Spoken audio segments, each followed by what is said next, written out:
Oh jadi di depan saya, jadi stand up comedy. Oke, Bismillahirrahmanirrahim. Assalamualaikum warahmatullahi wabarakatuh. Terima kasih teman-teman semua yang sudah hadir di acara kita, diskusi publik memaknai kebebasan intelektual yang kita adakan di Uskudar Gencelik Merkes. Sebelumnya mungkin teman MC mungkin belum mempersilahkan Bung Rocky untuk duduk di depan. Oke. Nggak datang ya?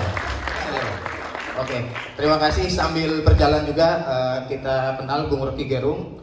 Kebetulan beliau lahir pada tanggal 20 Januari 1959. Itu di Google aja. Itu yang di Google. Yang penting ulang tahunnya besok ya. Selamat ulang tahun, Bung.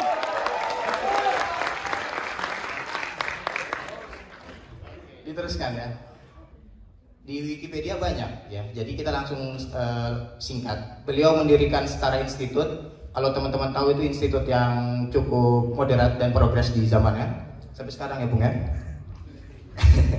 Dan beliau ini terkenal dengan filsafat kontemporernya. Jadi teman-teman yang mau mempertanyakan hal-hal yang berbau filosofis silahkan, kita tunggu tapi kita kasih waktu buat beliau.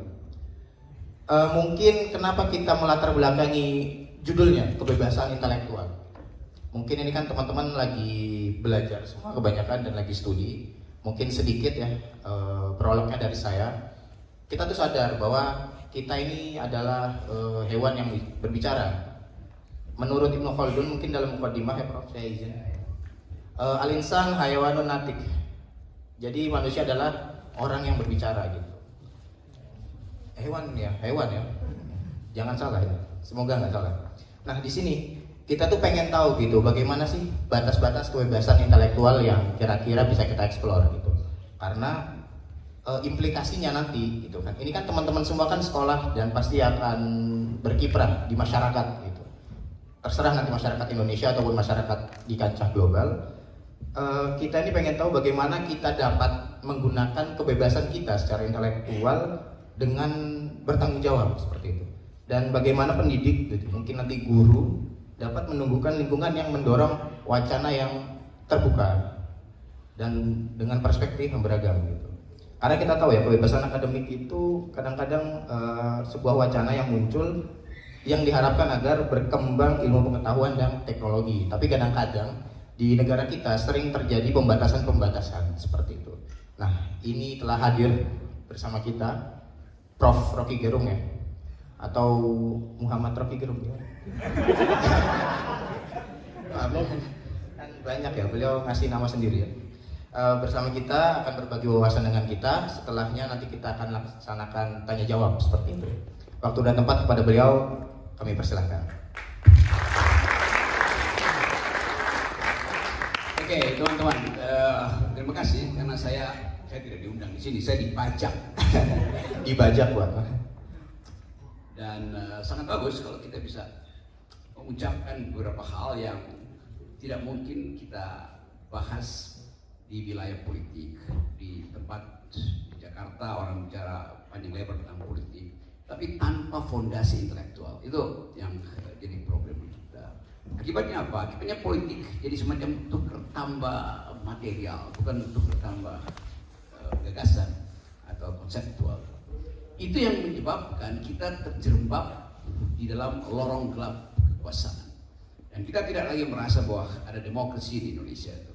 Justru dari teman-teman di luar sini bisa menilai dengan kacamata akademik apa sebetulnya yang menyebabkan kita tidak sanggup untuk mencerna buah reformasi. Kita tahu bahwa reformasi didahului oleh pertengkaran intelektual tentang nasib demokrasi di era pemerintahan Pak Soeharto. Tapi kemudian lambat laun secara evolusioner kita bertemu dengan kekuasaan yang lebih bodoh, lebih tolol, lebih dungu, lebih dangkal, yaitu kekuasaan Presiden Jokowi. Saya sebut itu dengan terang-terangan karena ternyata perbandingan-perbandingan yang kita buat selama ini tidak menghasilkan kesepakatan apa sebetulnya nama rejim ini. Kalau kita sebut rejim demokrasi, nggak mungkin disebut demokrasi. Karena sampai sekarang Jokowi itu tetap menginginkan dia menjadi pemimpin seumur hidup melalui pewarisan kekuasaan. Itu bukan demokrasi namanya kan. Dan itu yang membatalkan ide tentang demokrasi. Kalau kita bilang negara Indonesia itu adalah negara yang berkeadilan sosial, sampai sekarang itu disparitas ekonomi itu jauh lebih parah dari apa yang pernah terjadi sebelumnya. Jadi terlihat bahwa Indonesia tidak dituntun oleh kecerdasan intelektual. Itu yang menyebabkan akhirnya kita harus putuskan mau diapain regime itu dari kacamata intelektual. Tentu dari kacamata politisi ya macam-macam tuh, ada yang masih menganggap bahwa ini regime masih bisa dilanjutkan dengan modal gemoy-gemoyan misalnya kan. Padahal apa fondasi intelektual dari pergemoyan itu? Kamu tanya pada tokoh-tokoh intelektual Indonesia pun dia nggak bisa jawab juga. Jadi kita mungkin mesti minta bantuan intelektual Turki untuk menjawab soal itu. Apa yang menyebabkan manusia Indonesia gagal menjadi language speaking animal? Tadi disebutkan. Manusia itu adalah makhluk yang bukan makhluk sebetulnya, binatang yang menggunakan bahasa. Binatang adalah genus proximum kita tuh. Yang belajar biologi tentu paham soal ini. Binatang adalah genus proximum kita sebagai manusia. Yang membedakan kita dengan binatang, kita bisa mengucapkan pikiran, binatang tidak. Kalau pakai bahasa biologi tadi, genus proximum kita adalah binatang, diferensia spesifikum kita adalah berbicara, berbahasa. Dan itu yang dimenangkan oleh Orhan Pamuk. Karena dia mengucapkan pikiran melalui novelnya, lalu dapat Nobel. Salah seorang penerima Nobel sastra muda dari Turki. Jadi kita bayangkan, kita ada di wilayah di mana kegagapan berpikir itu menyebabkan kita nggak mungkin mengucapkan pikiran secara terang-terangan. Saya mengucapkan pikiran sebagai oposisi, saya bilang Jokowi adalah bajingan tolol. Lalu saya mau dipenjarakan. Untung terjadi perubahan politik sehingga saya gagal dipenjarakan walaupun kasusnya masih ada. Nah, saya ucapkan kata itu untuk mewakili kegaduhan pikiran yang tidak mungkin diucapkan dengan kalimat yang akademis itu. Hanya dengan kata bajingan tolol orang tahu, oh iya ya, dia bukan lagi seorang yang kita sebut negarawan. Karena dia berupaya untuk memanipulasi peralatan demokrasi hanya untuk kepentingan dinasti itu. Padahal dinasti di Turki udah lama hilang. Jadi teman-teman semua, kita balik lagi pada tema yang bagus ini, the intellectual. Kata intelektual mungkin terlalu lemah, ada kata yang lebih kuat di dalam tradisi pikiran timur, terutama Rusia, namanya inteligensia. Kaum inteligensia adalah kaum intelektual yang terlibat di dalam perubahan politik. Karena kalau disebut intelektual itu mereka yang berumah di awan, berumah di angin, lalu melihat masalah dengan berjarak. Tapi kata inteligensia itu memberi nilai lebih. Atau dalam bahasa yang mungkin anak-anak sosiologi di sini atau yang belajar teologi, belajar tentang Antonio Gramsci, ada istilah organik intelektual. Kaum intelektual yang paham nasib bangsanya dan mau berkotor tangan untuk memperbaiki. Yang sekarang diajukan oleh Anies sebagai upaya perubahan. Kita mesti ucapkan itu dalam upaya untuk mendengarkan dengan hati-hati apa sebetulnya batin masyarakat Indonesia. Teman-teman dari Turki lebih mampu untuk mendengarkan karena tidak ada noise. Kalau Anda ada di Jakarta itu isinya noise semua, itu no voice at all. Jadi kelebihan kita yang ada berjarak, kita mampu membedakan mana yang noise, mana yang voice. Kalau politisi sudah ngomong itu pasti noise. Kalau intelektual yang ngomong, di dalamnya masih ada voice. Tetapi baru belakangan ini, the so-called intelektual Jakarta itu mulai paham. Ketika ada peristiwa di Mahkamah Konstitusi, orang baru paham bahwa demokrasi itu bukan sekedar istilah yang digembar-gemborkan pemerintahan dari, oleh, dan untuk rakyat. Demokrasi adalah kegiatan berpikir yang membutuhkan pertengkaran pikiran, pertengkaran ide. Jadi demokrasi membutuhkan suasana intelektual. Democracy is the government of reason through the government by the people. Demokrasi itu pemerintahan akal melalui pemerintahan orang. Itu yang menyebabkan narasi, kalimat, argumentasi itu mesti dihidupkan di dalam demokrasi. Nah, kalau kita tagih misalnya, apakah demokrasi di Indonesia menghidupkan pikiran? Kalau di sini ada tulisan no smoking karena AC. Di istana Jokowi tulisannya no thinking, dilarang berpikir. Mencegah orang untuk berpikir, itu artinya pemerintah totaliter.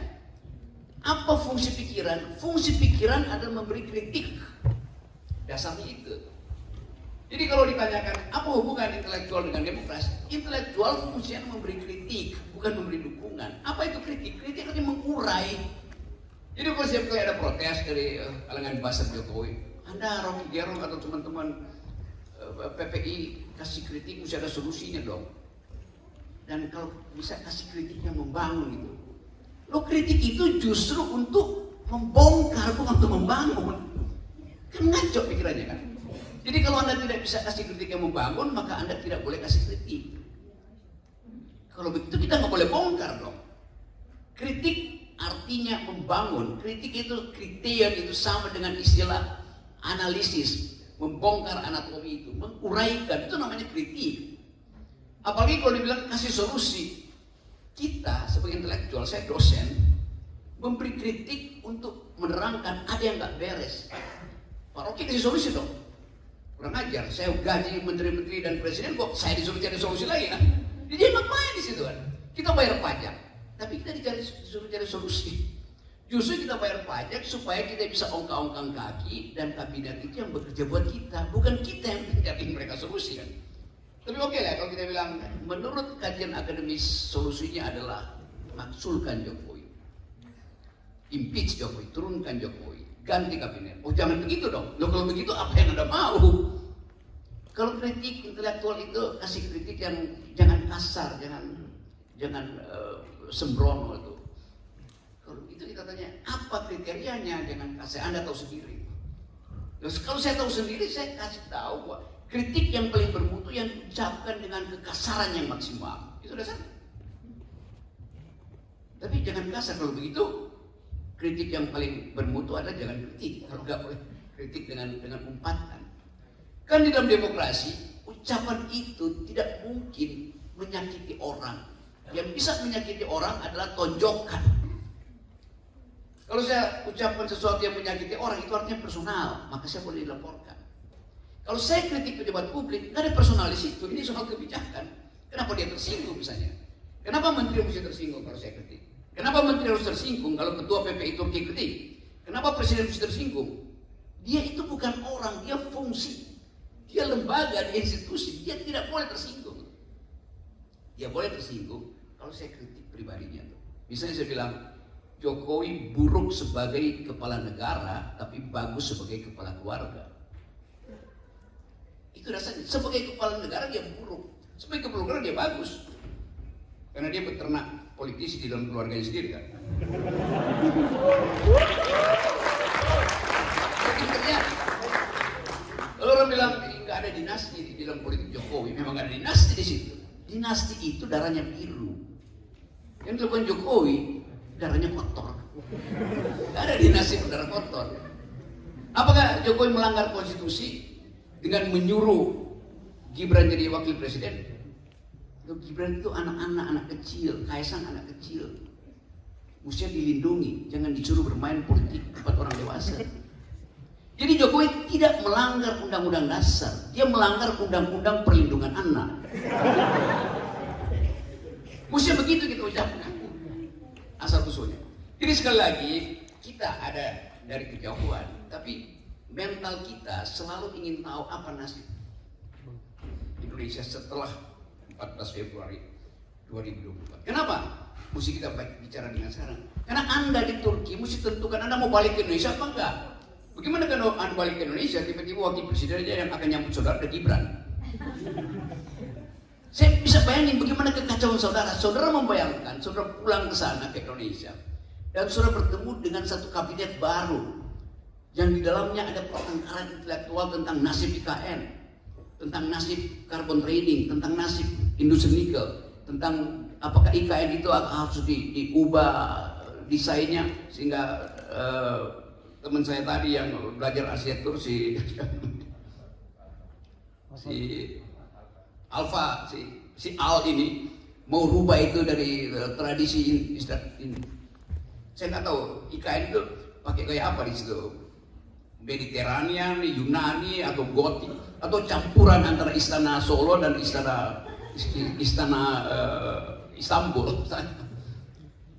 Kita mau pelajari dari sekarang, mulai mendeteksi apa yang akan terjadi setelah 14 Februari nanti. Itu yang menyebabkan saya beredar terus, saya bolak-balik ke seluruh kampus, kadang-kala ada di Eropa, sekarang ada di Turki, pernah diundang PPI di Amerika. Dan saya tangkap bahwa generasi hari ini menginginkan ada perubahan politik. Karena itu yang akan melegakan mereka. Saya tahu kalian kadang-kala ada yang takut bicara karena dapat LPDP, segala macam kan. Ya saya seperti itu. Kenapa saudara takut? Beasiswa saudara itu bukan beasiswa Jokowi, itu beasiswa rakyat, termasuk pajak saya bayar supaya Anda bisa sekolah. Jadi itu bukan beasiswa pemerintah.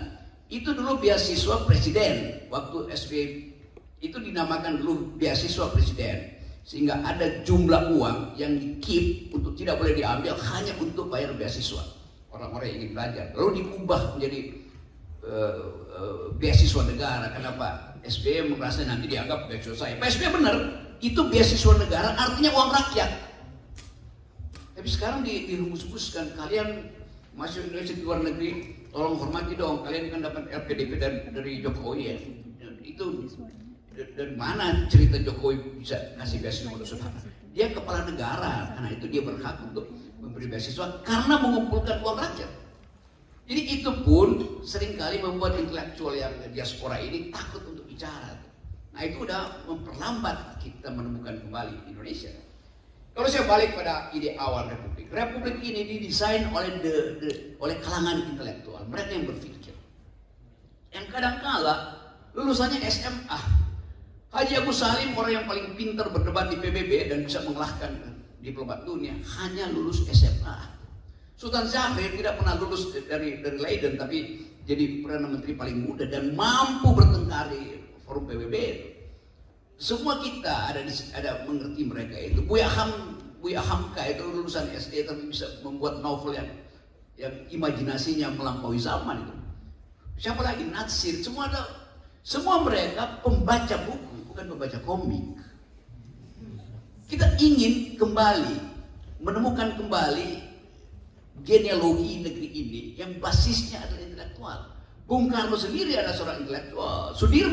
Jenderal Sudirman adalah seorang guru itu. Dan semua mereka kita hargai karena pemikirannya.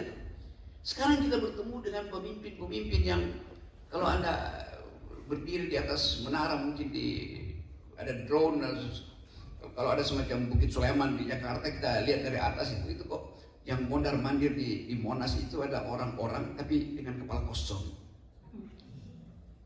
Terpaksa kita ucapkan itu secara jujur. Karena kita tidak pernah bertemu dengan pikiran. Anda lihat semua talk show yang dihadiri oleh politisi itu tidak ada isinya kan. Menjagokan ini, menjagokan itu, saling klaim. Tapi apa intinya? Baliho di mana-mana dipasang seluruh Indonesia. Tapi yang kita lihat adalah wajah manusia, bukan isi pikirannya. Dan wajah menjijikkan. Yang kadang-kala malam-malam itu ada baliho seseorang di bawah pohon, kesorot lampu mobil itu kelihatan sebagai genderuwo di situ.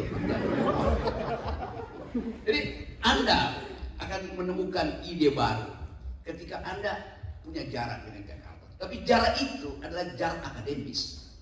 Jarak akademis ada jangka waktunya. Ketika Anda selesai, Anda mesti tentukan. Anda mau jadi warga negara yang terlibat atau Anda melarikan diri dari problem bangsamu. Itu dasarnya.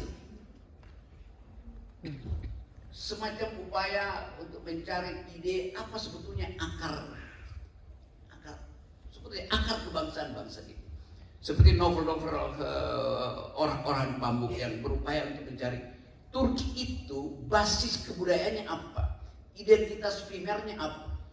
Walaupun novel-novel beliau itu menimbulkan kontroversi bahwa seolah-olah dia pro Barat dan berupaya untuk menyeberangkan pikiran-pikiran dari Turki itu sebagai dengan mencari landasan filosofi pada Barat. Tetapi dia menulis dan dia dapat Nobel karena kontroversi itu.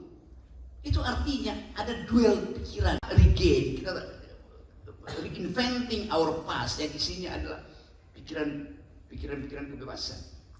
Jadi sekali lagi, ini forum yang enak betul. Saya senang dibajak hari ini di Sandra untuk sama-sama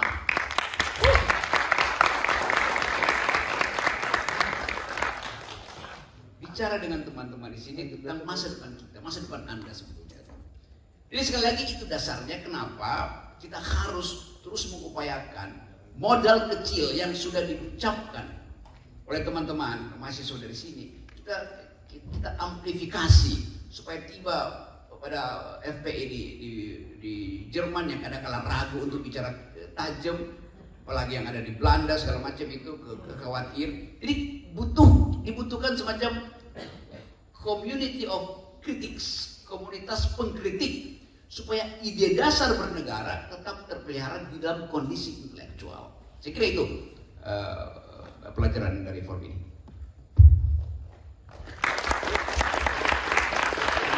Oke, baik, mungkin satu pertanyaan terakhir, Bung. Silahkan. Oke, baik. Tes. Perkenalkan, nama saya Iqlil Atros Arfan. Saya lulusan S1 jurusan Filsafat dan Islamic Studies dan saat ini MA Degree in Islamic Studies. Juga kemarin dari Leiden, dari Belanda juga. Jadi pertanyaan saya saat ini ingin bertanya lebih kepada fundamental sedikit, Bung Rocky Gerung. Jadi di sini berbicara tentang freedom of speech atau kebebasan berpendapat. Saya ingin bertanya tentang intellectual independence-nya, yaitu bagaimana how intellectual independence of Indonesia should look like. Karena saat ini jujur Bung Rocky, saya tadi juga agak, ya sekarang kan ini juga kebebasan ya, jadi saya ingin mengkritisi sedikit dalam arti bahwasanya menurut saya pribadi melihat ke barat sekarang udah tidak terlalu relevan. Karena gini Bung, ini saya dengan keterbatasan buku bacaan saya yang mungkin tidak seluar biasa panjenengan. Jadi bagaimana Fukuyama melihat bahwasanya the future of the world is on the west. Bagaimana bahwasanya masa depan itu ada di barat. Tapi sekarang kita lihat juga barat sekarang juga banyak goncangan. Yang bagaimana dengan kebebasan itu banyak suara-suara yang terlalu, yang aslinya voice menjadi noise karena overwhelm of information. Yang menjadi dialektika itu menurut saya kalau diterapkan di Indonesia pun juga mungkin masyarakatnya belum mampu. Karena sekali lagi dari basis fondasi yang Bu Rocky sebutkan tadi, IQ-nya mungkin kurang atau bagaimana. Dengan kebebasan freedom of speech pun jikalau itu tercapai, how it will be look like, it will be chaos or not, that's the thing. Jadi bagaimana itu akan terjadi ketika kapasitas sendiri. Jadi kalau saya menganalogikan, oke, kita pasang aturannya seperti mobil Ferrari, tapi masyarakatnya masih mobil Avanza. Jadi bagaimana? Pertanyaannya itu. Jadi terus atas dasar apa freedom of speech itu diterapkan? Oke, ketika penerapan demokrasi ketika Renaissance di Prancis itu mungkin dengan konteks yang saat itu tidak globalisasi, dengan mungkin voices-nya tidak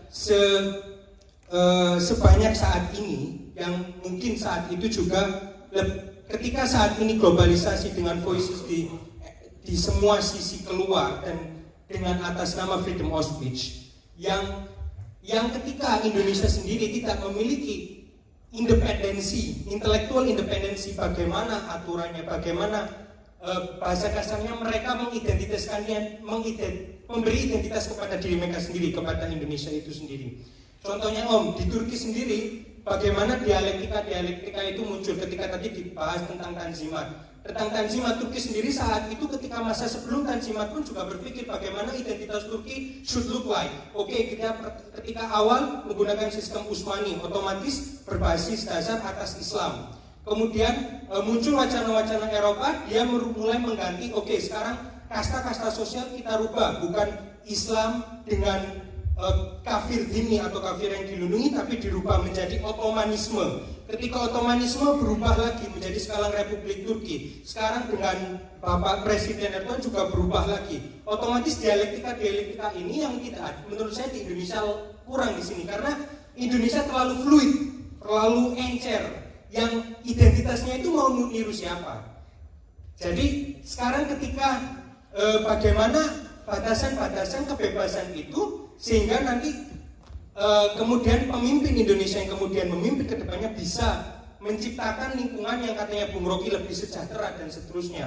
Ketika kapasitasnya dan identitasnya memberikan identitas kepada diri sendiri saja, menurut saya masih kurang. Karena sekarang kalau melihat patokan Barat terus, ya Barat sendiri sekarang kalau kita lihat pun juga udah terlihat bahwasanya di Palestina dan Israel, di PBB sekarang udah ada third option. Dan kalau bagaimana Indonesia melihat kepada hal ini, menurut Bung Rocky, bagaimana memberikan bukan tentang freedom of speech-nya, tapi intellectual independence indigenous for Indonesia that's suitable for Indonesia itself. That's the thing. Ya, terima kasih Bung.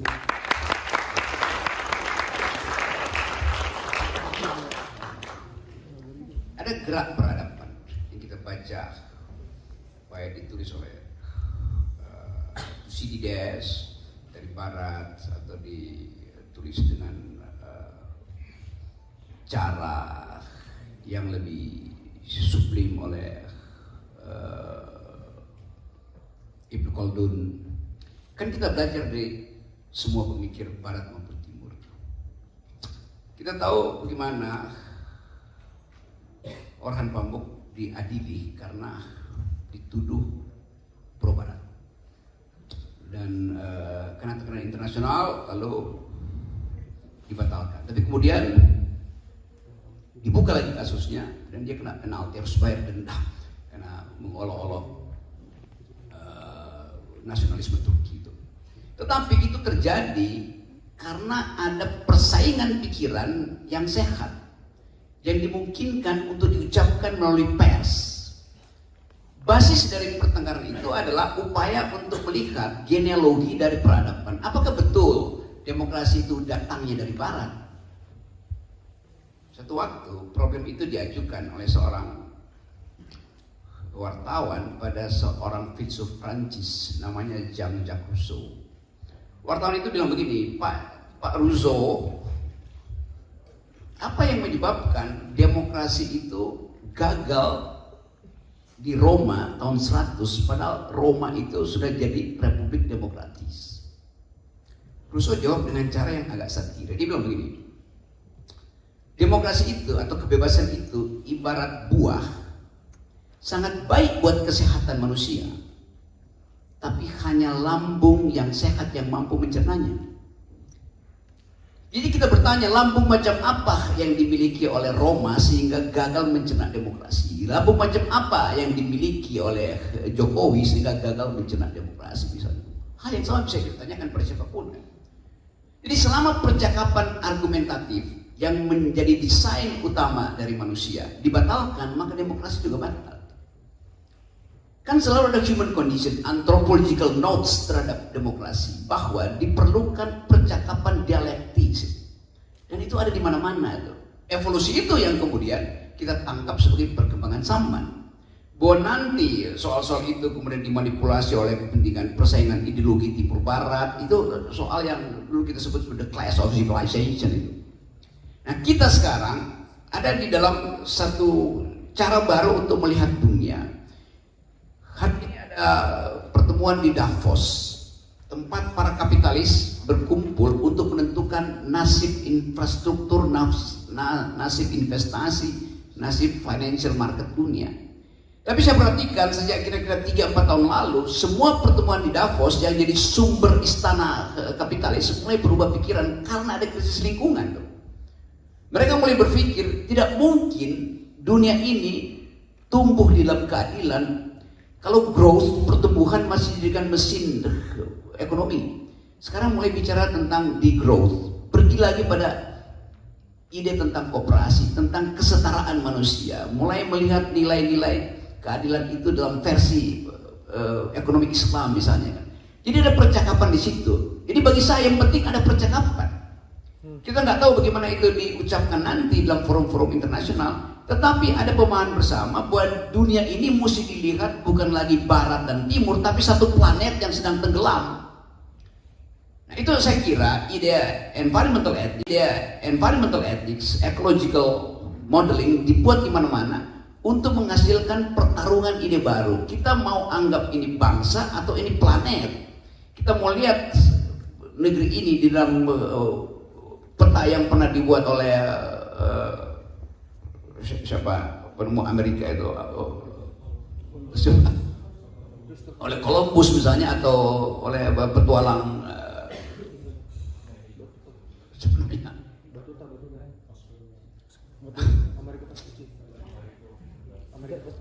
ya ada Batuta, ada macam-macam itu yang menulis peta-peta pertama itu, Columbus, satu lagi siapa. Tapi yang penting adalah ada problem baru. Jadi itu berkaitan dengan riset modern. Kalau saya baca perkembangan pengetahuan dunia sekarang, ada 3 klaster riset. Pertama, riset tentang human genome, peta DNA manusia.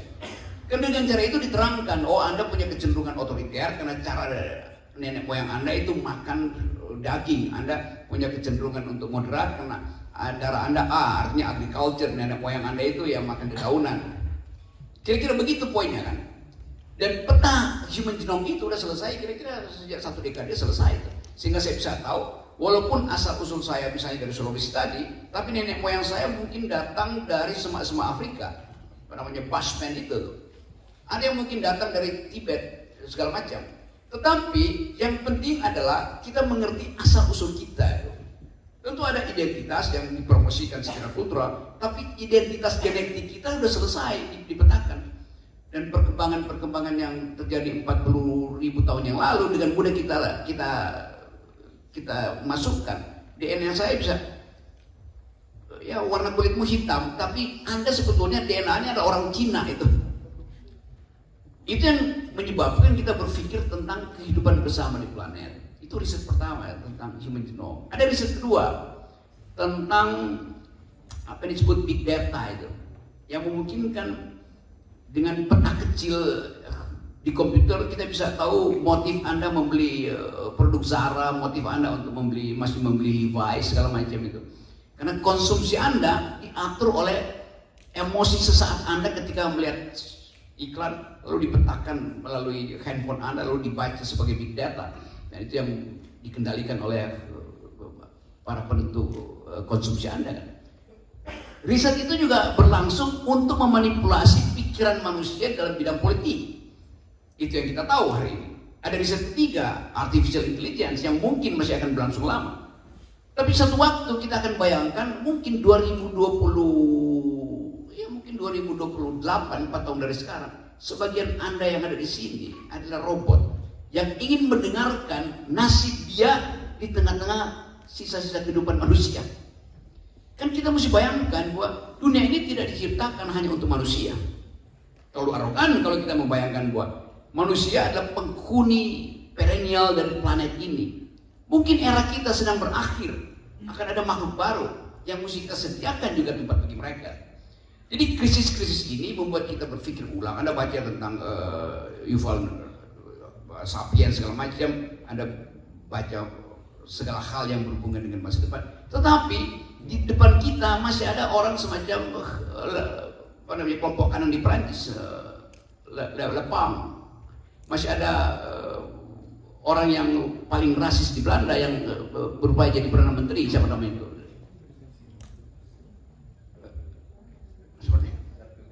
Ya, Wilder. Di Indonesia juga kita lihat gejala yang sama. Pemilu yang dirancang untuk tidak demokratis hanya untuk memunculkan kepentingan dinasti.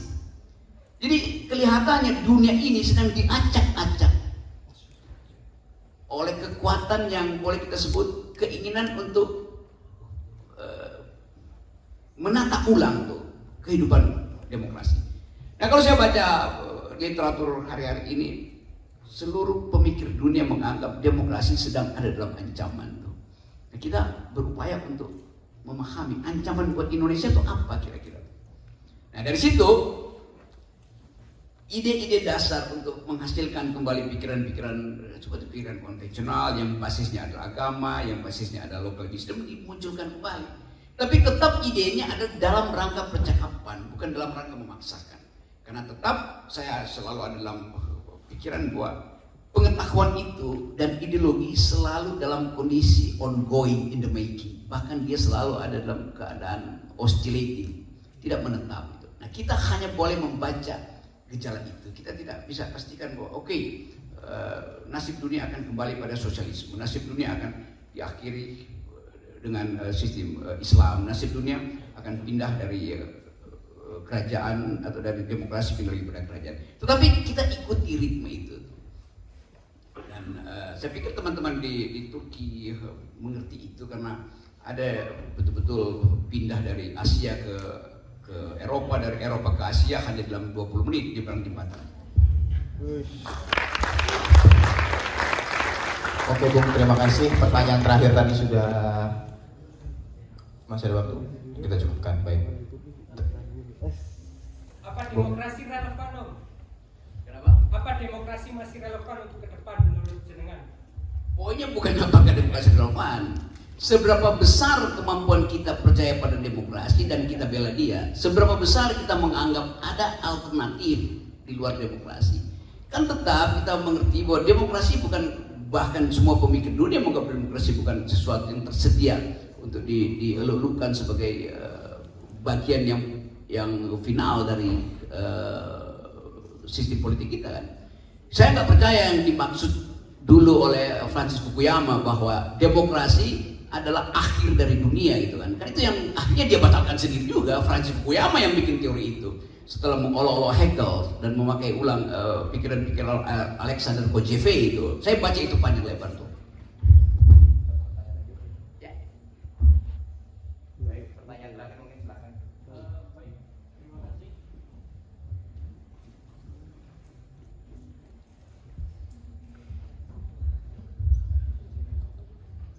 Baik, terima kasih. Perkenalkan, Bung, saya Arif. Saya dari Istanbul, alhamdulillah baru selesai master di bidang fisika. Saya tahu Bung Rocky suka fisika.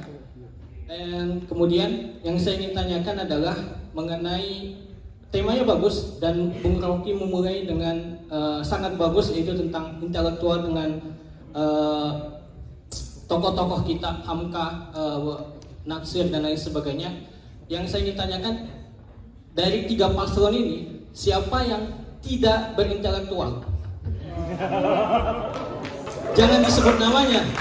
Jangan disebut namanya, kasih kisi-kisinya Bung. Sebut nama. Yang kedua, saya yakin teman-teman di sini nih masih bingung. Siapa sih yang mau yang bagus gitu ya untuk kita di masa depan. Saya orang fisika Bung, dan saya melihat bagus dan perkembangan nuklir, teknologi nuklir. Salah satunya adalah untuk ketahanan energi dan ketahanan senjata. Yang ingin saya tanyakan adalah di mana sih antara 3 paslon ini juga siapa yang kira-kira yang akan menjebolkan teknologi nuklir? Ketika kita punya nuklir teman-teman, itu contoh kita bisa taruh nuklirnya di Kalimantan. Itu semua wilayah Kalimantan kita taruh nuklir di sana, itu energinya akan mantap, akan terpenuhi. Dan kedua, pertahanan. Kita tahu hari ini kita sedang perang dan kita pasti akan perang lagi. Dan ketika kita punya nuklir, contoh sederhana dari Sumatera kita tembakkan ke Pulau Jawa itu tembus. Jadi yang ingin saya tanyakan, mana antara 3 tokoh ini yang kira-kira berani untuk memegang nuklir untuk Indonesia? Ya kalau kita tanya untuk kalau cuma politisinya paling cuma bisa ngomong kita kan negara yang bergabung dalam suatu negara yang tidak sepakat untuk nuklir. Tapi ini adalah kepentingan bangsa, kepentingan kita sebagai yang ingin energi dan ketahanan militer. Terima kasih, Bung. Oke, sampai sekarang saya masih belajar fisika. Saya sekolah pertama di Fakultas Teknik. Saya tetap belajar matematik, fisik. Pertanyaan tentang siapa yang tidak berintelektual. Kasih saya waktu buat berijtihad. Atau ada selain ijtihad ada satu prinsip lagi dalam hukum Islam, apa namanya? Istifat apa? Ya, juris preferences itu kan. Memilih langsung dan membuktikan bahwa itu pilihannya.